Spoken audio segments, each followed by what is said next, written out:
శ్రీ గురుభ్యో నమ. శ్రీ విశ్వావసు నామ సంవత్సరంలో జ్యేష్ఠ ఆషాఢ మాసాల్లో కుంభరాశి వారికి ఏ విధంగా ఉంది? ఈ కుంభరాశి అంటేనే చాలా కలశం అన్నమాట.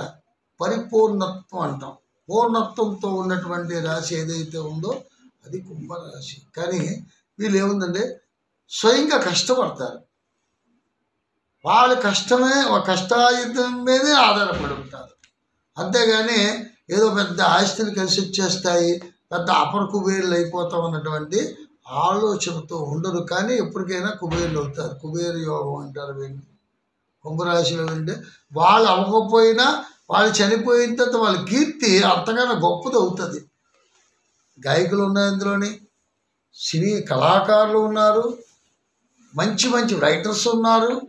కుంభరాశి సామాన్యమైన రాశి కాదు.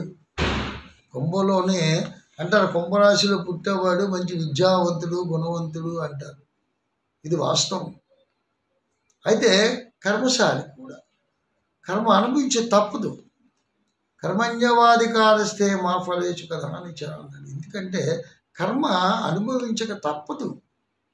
కుంభరాశిలో వాళ్ళు పుట్టడమే కర్మ కోసం పుడతారు, చేస్తారు. కానీ వాళ్ళ కీర్తి దశ దిశలు వ్యాపిస్తుంది. సామాన్యమైన ఇక్కడ చూడండి, కుంభంలో రావు ఉన్నాడు, చాలా ముండోడు, జన్మలో రావు. ఎంత పట్టుదలతో వాళ్ళు సాధిస్తారంటే ఇలా అలా కాదు. ఒక ఎయిమ్ ఉంటుంది, వాళ్ళ టార్గెట్ ఉంటుంది. ఆ టార్గెట్ రీచ్ అవ్వాలి.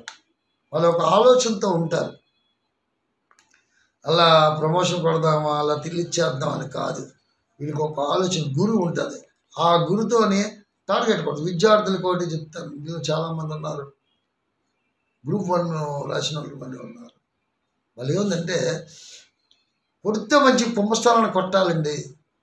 చదువులో కూడా అలాగే మంచి చదువు చదువుతారు. ఐఏఎస్, ఐపీఎస్ చాలామంది ఉన్నారండి ఇందులో. డాక్టర్స్, ఇంజనీర్స్, సైంటిస్టులు. ఎలాంటి వాళ్ళు అంటే ఎలాంటి వాళ్ళు కాదు, మంచి మంచి వాళ్ళు ఉన్నారు కుంభరాశి. అటువంటి మంచి పూర్ణత్వంతో రాశి. వాళ్ళు ఏముందంటే వాళ్ళు తమకరు బెనకరు, జాగ్రత్తగా బ్యాలెన్సింగ్. వాళ్ళకి ఏముందంటే ఫస్ట్ కూడా వాళ్ళు పుట్టిన దగ్గర నుంచి వాళ్ళు ఒక యవ్వనం వచ్చిన తర్వాత నడిచే నడవడికి నుంచి క్రమశిక్షణతోనే నడుస్తారు, ఒక బ్యాలెన్సింగ్తో నడుస్తారు.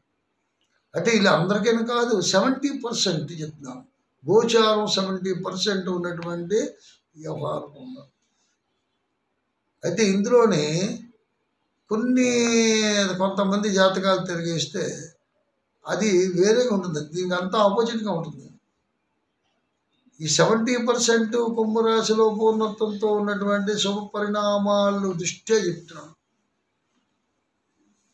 అందుకే అంటారు గోచారం చూసుకుంటున్నప్పుడు మన తాలూకా జాతక ఫలాన్ని కూడా పక్కన పెట్టుకుంటే ఈ దశకి ఆ దశకి రైలు పట్టాల మీద బండి వెళ్ళాలంటే ఈ దశ ఆ దశని కలవాలి.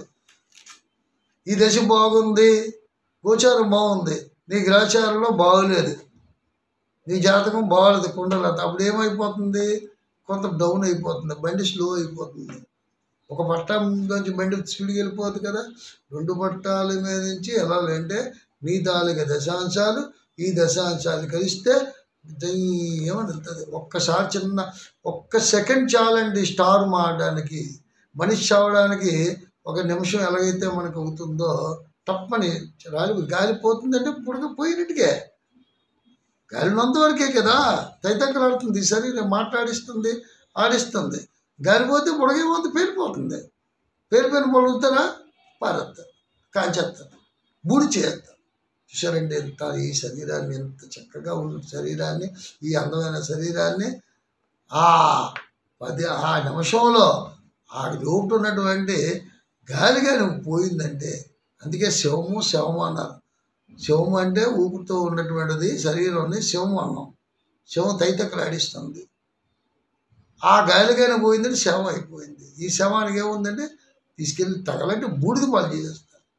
కొంచెం ఆ మనిషిని కూడా గుర్తుకు ఫోటోలు ఏమి ఉంటాయి అంతే, 4 మూలలు పెట్టి పూజ చేసుకుని తప్ప ఆ మనిషి తాలూకా అక్కడ. అందుకంటే విలువలు స్థిరం అవ్వాలి. కుంభరాశి వారికి విలువలు స్థిరం అవుతాయి. అది వాస్తవం.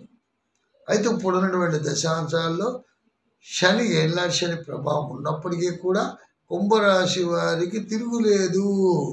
ఏదైనా అనుకున్న కార్యక్రమాన్ని సాధిస్తారు. ధనాధిపత్యం బాగుంది. స్థిరమైనటువంటి ధనం దొరుకుతుంది.